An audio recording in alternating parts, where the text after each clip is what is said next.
ये कहानी एक ऐसे आदमी की है जो हर खास रात को भेड़िया बन जाता है। उसकी पत्नी इमोजन और बेटी विलो इस रात से डरी हुई हैं, लेकिन उनके पास बचने का कोई और रास्ता नहीं है। जब चांदनी रात आती है तो उसका भयानक रूप सामने आ जाता है, एक खूंखार भेड़िया जो उन्हें तकलीफ देता है और उनका जीना मुश्किल कर देता है। विलो अपने पिता से बचने की कोशिश करती है, लेकिन जैसे जैसे समय बीतता है उसे एहसास होता है कि यह सिर्फ उसका डर नहीं बल्कि सच्चाई है। क्या उसका पिता सच में एक भेड़िया है या कुछ और? आज की इस कहानी में हम ये सब जानेंगे। तो कहानी की शुरुआत घने जंगलों से होती है, जहां एक बूढ़ी औरत जोर जोर से विलियम विलियम चिल्ला रही थी, जैसे वह किसी को ढूंढ रही हो। फिर अचानक उसकी नजर एक जगह ठहर जाती है और वह सहम जाती है। सामने का नजारा डरावना था। एक इंसानी जिस्म वाला भेड़िया किसी इंसान को खा रहा था। आसमान में पूरा चांद चमक रहा था। सीन कट होता है और हम प्रेजेंट टाइम में आ जाते हैं। यहाँ हम विलो नाम की एक छोटी बच्ची को देखते हैं जो अपनी फैमिली के साथ जंगल में बने एक घर में रहती है। उसका घर शहर से दूर था और घर के लोग भी अलग ही थे। विलो को कभी समझ नहीं आया कि घर में क्या चल रहा था, लेकिन आज वह सब कुछ जानना चाहती थी। इसलिए वह अपने मॉम डैड का पीछा करने लगी, जो एक जानवर को गाड़ी में डालकर जंगल की ओर निकल रहे थे। इससे पहले कि विलो कुछ देख पाती, अचानक उसके ग्रैंडपा उसे वहां से ले जाते हैं और कहते हैं, रात होने वाली है, जंगल में खतरा बढ़ सकता है। अगली सुबह जब उसकी मॉम घर लौटी तो वह सही से चल भी नहीं पा रही थी। उसके डैड की हालत और भी खराब थी। उसकी मॉम और ग्रैंडपा ने मिलकर उन्हें सहारा दिया और उनके कमरे में ले गए। तभी ग्रैंडपा विलो की मॉम यानी इमोजन से बोले, देखो ये सब ज्यादा दिन नहीं चल सकता। ये सुनकर विलो और भी सोच में पड़ गई कि आखिर उनके घर में हो क्या रहा है। उसी रात उसे अपने डैड के कमरे से चिल्लाने की आवाजें सुनाई दी, जैसे वह दर्द में हो। विलो उन्हें देखने गई तो अचानक उसके डैड एक भयानक रूप में आकर उस पर हमला कर देते हैं और तभी उसकी आंख खुल जाती है। यह सब सिर्फ एक बुरा सपना था। सुबह होने पर विलो ने देखा कि इमोजन उसके डैड का कोट धो रही थी, जो पूरा खून से सना हुआ था। अब विलो से रहा नहीं गया। उसने हिम्मत जुटाई और अपनी मॉम से पूछ ही लिया, मॉम यहाँ क्या चल रहा है? इमोजन घबरा गई और बोली, कुछ कुछ भी तो नहीं, सब ठीक है, सब नॉर्मल है। लेकिन विलो को सच का पता लगाना ही था, इसलिए वह रात में चुपके से अपने मॉम डैड की बातें सुनने लगी। उसके डैड कह रहे थे, इमोजन मेरी हालत अब और खराब होती जा रही है। मुझे पता है कि तुम मेरी वजह से मुश्किल में हो। इससे पहले कि वह कुछ और कहते, इमोजन ने उनकी बात काटते हुए कहा, आराम करो, और कमरे से चली गई। विलो अभी भी एक छोटे सुराख से अंदर झांक रही थी। तभी अचानक उसके डैड की नजर उस पर पड़ गई। उनकी लाल चमकती डरावनी आंखें देखकर विलो डर के मारे कांप गई और भागकर अपने कमरे में चली गई। अब तो डर की वजह से उसकी सांस भी अटकने लगी थी, इसलिए उसे ऑक्सीजन मास्क लगाना पड़ा। सुबह विलो के डैड के उठने से पहले ही इमोजन उसे लेकर शहर जाने की तैयारी करती है। विलो पहली बार शहर जा रही थी, इसलिए बहुत उत्साहित थी। उसके ग्रैंडपा, जो उसे जान से भी ज्यादा प्यार करते थे, उसे चॉकलेट खरीदने के लिए पैसे देते हैं। इस तरह उनका प्यारा सा सफर शुरू हो जाता है। आधे रास्ते में उसकी मॉम कार रोककर अपने कपड़े बदलती है। विलो छुपकर देखती है तो उसे अपनी मॉम के जिस्म पर कई चोटों के निशान नजर आते हैं, लेकिन इमोजन उसे सख्ती से मना करती है, यह बात घर जाकर किसी को मत बताना। फिर वह कहती है, सुनो, आज मैं तुम्हें कार चलाना सिखाऊंगी। ये सुनकर विलो की खुशी दोगुनी हो जाती है। वे लोग शहर जाकर अपना काम निपटाते हैं। इमोजन विलो के लिए थोड़ी शॉपिंग भी करती है। फिर दोनों घर लौट आते हैं। जैसे ही वे घर पहुंचे, उनका सामना विलो के डैड से हुआ और दोनों सहम गईं। जब उसने देखा कि इमोजन ने विलो के लिए शॉपिंग की है तो वह गुस्से से पागल हो गया। उसने विलो के हाथ से उसका नया ड्रेस छीन लिया और उसे अजीब तरीके से सूंघने लगा। फिर उसने जबरदस्ती दोनों के गले में हाथ डालते हुए उन्हें घर के अंदर खींच लिया और कान में कहा, देखो मैं तुम दोनों से बहुत प्यार करता हूँ, कभी मुझे छोड़कर मत जाना। उसकी यह बात रिक्वेस्ट कम, धमकी ज्यादा लग रही थी। कुछ दिन बीत गए और अब एक खास रात आ गई, पूरे चांद की रात। रात होने से पहले ही इमोजन ने अपनी गाड़ी में एक जानवर को पैक किया और विलो के डैड को लेकर जंगल की ओर निकल गई। विलो हमेशा से जानना चाहती थी कि वे रात में कहाँ जाते हैं और क्या करते हैं। इस बार उसने पीछा करने का फैसला कर लिया। विलो ने देखा कि इमोजन उसके डैड को लेकर एक गुफा के अंदर गई। वहां पहुंचकर उन्होंने विलो के डैड को जंजीरों से बांध दिया। इसके बाद इमोजन ने वह जानवर जिसे वह साथ लाई थी गुफा के अंदर छोड़ दिया। फिर वह बाहर आई और गुफा के बाहर लगे एक बड़े लोहे के दरवाजे को बंद कर दिया। इसके बाद वह अपनी गाड़ी की तरफ बढ़ने लगी। जैसे ही मॉम वहां से निकली, विलो जल्दी से गुफा के दरवाजे में बने छोटे से गैप से अंदर चली गई। उसे देखना था कि उसके डैड के साथ आखिर क्या होने वाला है, लेकिन इमोजन ने उसे अंदर जाते हुए देख लिया था। वह घबराकर चिल्लाई, विलो, अंदर मत जाओ, वहां खतरा है। लेकिन विलो ने उसकी बात नहीं सुनी। इमोजन घबराते हुए अपनी बेटी के पीछे पीछे गुफा के अंदर पहुंची। वहां उसने देखा कि विलो कुछ भयानक देखकर बेहोश हो चुकी थी। इमोजन तुरंत उसे उठाकर घर ले आई और उसे ऑक्सीजन मास्क लगाया।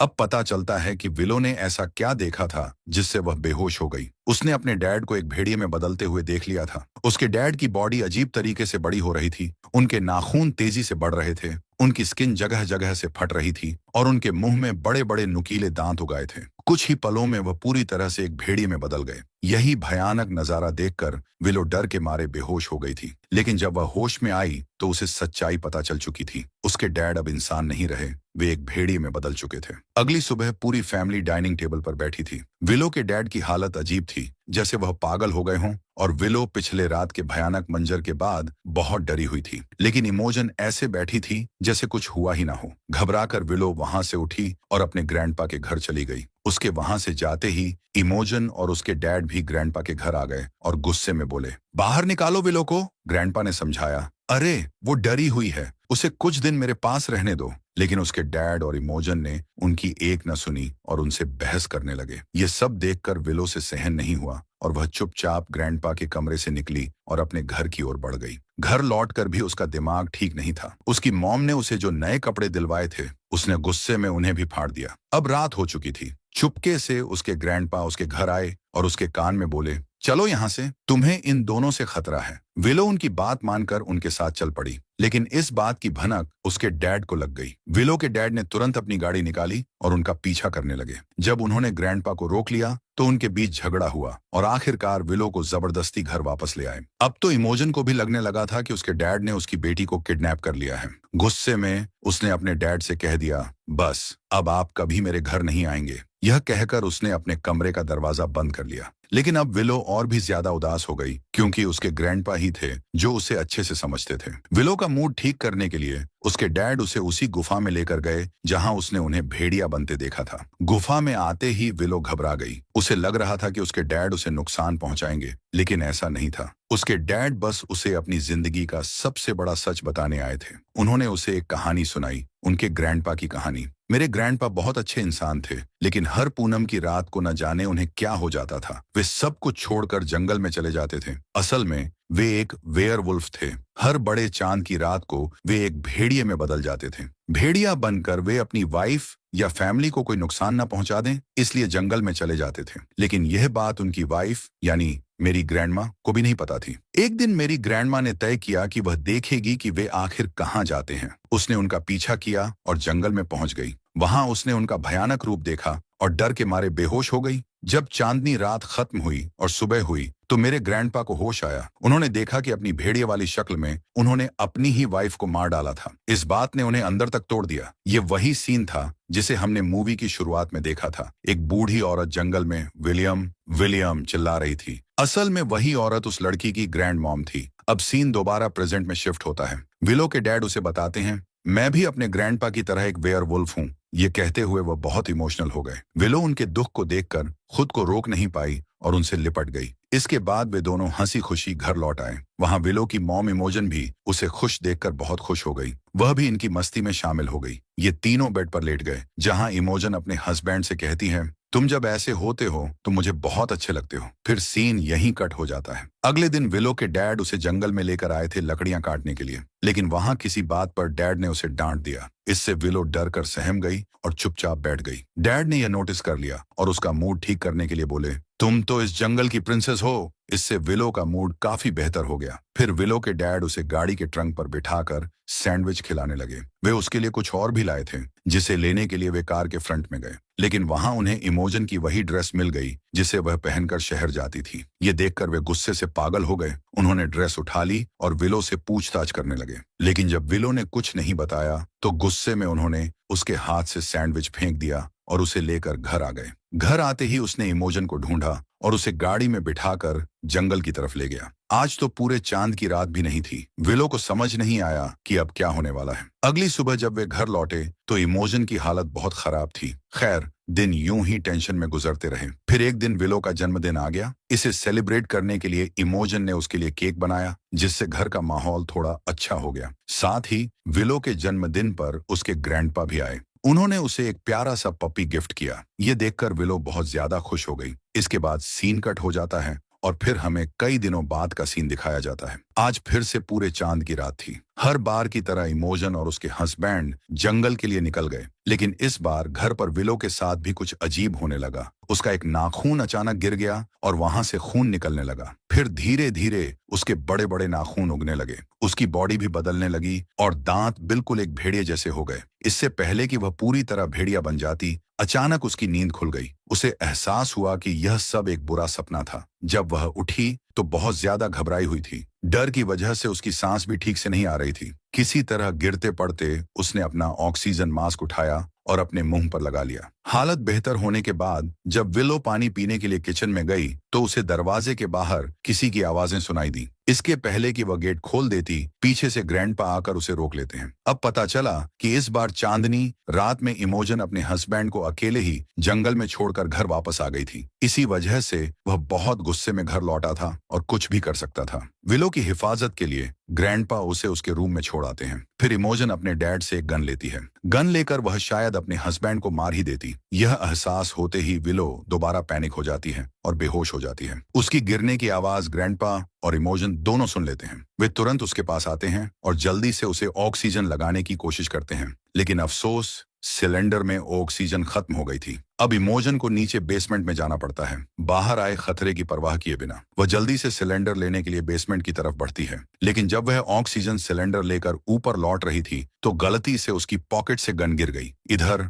बाहर उसका हस्बैंड जोर जोर से दरवाजा पीट रहा था। गुस्से में तंग आकर इमोजन जोर से चिल्ला पड़ती है, बस भी कर दो, चले जाओ यहाँ से। उधर विलो की सांसें भी रुकने लगी थी। ग्रैंडपा इमोजन को आवाज देते हैं और वह सब कुछ छोड़कर जल्दी से ऑक्सीजन सिलेंडर लेकर ऊपर आ जाती है। विलो को ऑक्सीजन लगाने के बाद इन्हें एहसास होता है कि नीचे घर में कोई घुस आया है। कौन हो सकता है? यकीनन विलो के डैड ही होंगे। इमोजन गन लेकर नीचे जाना चाहती थी, लेकिन तभी उसे याद आया कि गन तो नीचे गिर गई थी। अब ग्रैंडपा अकेले ही नीचे जाने का फैसला करते हैं, जबकि इमोजन विलो को लेकर एक अलमारी के अंदर छुप जाती है। ग्रैंडपा जैसे ही नीचे पहुंचे तो देखा कि वह शख्स बहुत गुस्से में था। उसने दोनों हाथों से ग्रैंडपा को उठाकर दीवार की तरफ उछाल दिया। ग्रैंडपा जाकर दीवार पर लगे सींगों वाली हैंगिंग से टकरा गए और वे नुकीले सींग उनके शरीर के आर पार हो गए। यह करने के बाद वह गुस्से में ऊपर की तरफ बढ़ा, इमोजन को ढूंढने के लिए। इमोजन और विलो अभी भी अलमारी में छुपे थे। ठीक उसी वक्त विलो को होश आ गया। इससे पहले कि वह डर से चिल्ला पड़ती, इमोजन ने जल्दी से उसका मुंह दबा दिया। वह बहुत डरी हुई थी कि कहीं उसका हस्बैंड उन्हें देख ना ले, लेकिन वह वहां किसी को ना पाकर कमरे से बाहर चला गया। मौका मिलते ही इमोजन विलो के साथ चुपचाप कमरे से बाहर निकल गई। जल्दी से इमोजन विलो को गाड़ी में बिठाती है और उससे कहती है, अगर 2 मिनट तक मैं ना आऊं तो तुम गाड़ी लेकर यहाँ से भाग जाना और जब तक सूरज ना निकल आए इसे चलाते रहना। इसके बाद इमोजन अपने डैड को बचाने के लिए घर के अंदर चली जाती है। वह ग्रैंडपा को उन सींगों से उतारने की कोशिश करती है। ग्रैंडपा बहुत दर्द में थे, लेकिन किसी तरह इमोजन उन्हें बेसमेंट तक ले आती है। मगर इससे पहले कि वे वहां से निकलते, उन्हें ऊपर किसी की आहट सुनाई देती है। मतलब ये कि इमोजन का हस्बैंड अब भी घर के आसपास ही था। वह उन्हें ढूंढ रहा था। ये लोग बिल्कुल भी शोर नहीं कर रहे थे, लेकिन तभी गलती से इमोजन का हाथ एक ट्रैप में फंस गया। जैसे ही वह दर्द से चीखी, उसके हस्बैंड को उनकी लोकेशन का पता चल गया। अब वह गुस्से में फर्श को तोड़ते हुए बेसमेंट में घुसने लगा। इससे पहले कि वह बेसमेंट में आ जाता, ये लोग तेजी से बाहर निकलने की कोशिश करने लगे, लेकिन बेसमेंट के आगे एक लोहे का गेट था जो किसी जेल की तरह बंद था और खुल नहीं रहा था। बाहर विलो, जो कार में बैठी उनका इंतजार कर रही थी, होशियारी दिखाती है। वह कार से जुड़ी रस्सी का हुक गेट में फंसाती है और तेजी से कार चला देती है। गेट जोर से खुल जाता है। इमोजन जल्दी से अपने डैड को उठाकर कार में बिठाती है। अब तीनों वहां से भागने ही वाले थे, लेकिन गाड़ी स्टार्ट ही नहीं हो रही थी। तभी ग्रैंडपा यानी इमोजन के डैड नीचे उतरते हैं और कहते हैं, इमोजन, तुम विलो को लेकर यहाँ से चली जाओ, मैं इसे रोकूंगा। इमोजन और विलो मजबूर होकर कार से उतरती हैं और जंगल की तरफ भागने लगती हैं। लेकिन तभी अचानक किसी ने पीछे से विलो को उठा लिया। वह कोई और नहीं बल्कि उसके डैड थे, जो पहले से ही जंगल में उनका इंतजार कर रहे थे। वो उसे अपनी गुफा के अंदर ले गए और इमोजन घबरा गई कि ना जाने अब उसकी बेटी के साथ क्या होगा। घबराहट में वह चिल्लाती हुई उसके पीछे दौड़ती है। अब पहली बार हम विलो के डैड को एक भेड़िए के रूप में देखते हैं। उसकी गोद में विलो थी जो बेहोश पड़ी थी। अपनी बेटी को बचाने के लिए इमोजन घबराने के बजाय समझदारी दिखाती है और लड़ने की जगह प्यार का रास्ता अपनाती है। वह भेड़िए का चेहरा पकड़कर कहती है, सुनो, हम तुम्हारा परिवार हैं और हम तुमसे बहुत प्यार करते हैं। ये सुनते ही उसे अपने परिवार के साथ बिताए अच्छे लम्हे याद आने लगते हैं। वह थोड़ा शांत हो जाता है और आखिरकार विलो को छोड़ देता है। विलो अब एक तरफ खड़ी अपनी माँ का इंतजार कर रही थी कि वह सब ठीक कर पाएंगी या नहीं, लेकिन तभी उसके हस्बैंड यानी भेड़िए को अचानक वो पल याद आ जाता है जब ये तीनों बिस्तर पर लेटे हुए थे और इमोजन ने उससे कहा था, तुम मुझे ऐसे बहुत अच्छे लगते हो। इस बात को याद करते ही उसका गुस्सा भड़क उठता है। वह इमोजन को पकड़कर मारने लगता है और गुस्से में पूछता है, ऐसा होता हो का क्या मतलब? इसी बीच विलो के पैर से एक लैंप नीचे गिर जाता है और वहां आग लग जाती है। इस वक्त विलो ने अपने मुंह पर ऑक्सीजन मास्क लगाया हुआ था। आग देखकर विलो को अपनी मां को बचाने का एक तरीका सूझता है। वह फौरन अपना ऑक्सीजन मास्क उतारती है और ऑक्सीजन सिलेंडर को आग के पास लाकर आग को और भड़का देती है। जलती हुई लपटें भेड़िए यानी उसके डैड की ओर बढ़ जाती हैं, जिससे वह जलकर मर जाता है। आखिरकार ये लोग इस मुसीबत से बाहर निकल जाते हैं। इस भेड़िए के मरने के साथ ही अब इनकी जिंदगी आसान होने वाली थी। अंतिम सीन में दिखाया जाता है कि विलो भेड़ियों पर लिखी एक किताब पढ़ रही थी, जबकि उसकी माँ घर छोड़ने के लिए सामान पैक कर रही थी। जाने से पहले विलो जब अपने घर की ओर देखती है तो उसे कई पुरानी बातें याद आने लगती हैं। अपने डैड के वो हर लम्हे जब उन्होंने विलो और इमोजन को तकलीफ दी थी। उसे वो आखिरी पल भी याद आता है जब उसके डैड विलो और उसकी माँ को मारने ही वाले थे, लेकिन विलो ने अपनी माँ को बचाने के लिए उन्हें ही आग में झोंक दिया था। यहीं पर एक बड़ा खुलासा होता है। फ्लैशबैक में दिखाया जाता है कि उसके डैड असल में कोई भेड़िया नहीं थे, बल्कि बस एक साइको इंसान थे जिसे अपनी ही फैमिली को टॉर्चर करने में मजा आता था। यानी पूरी फिल्म के दौरान जो हमने उसके डैड को भेड़िए की तरह देखा, वो सिर्फ विलो की कल्पना थी। विलो ने हमेशा अपने डैड को एक भेड़िए के रूप में देखा, लेकिन असलियत में वह सिर्फ एक खतरनाक और पागल इंसान था। अब इन दोनों को उससे छुटकारा मिल चुका था। अंत में इमोजन और विलो अपनी नई जिंदगी शुरू करने के लिए घर छोड़ देते हैं। इसी के साथ ये कहानी खत्म हो जाती है।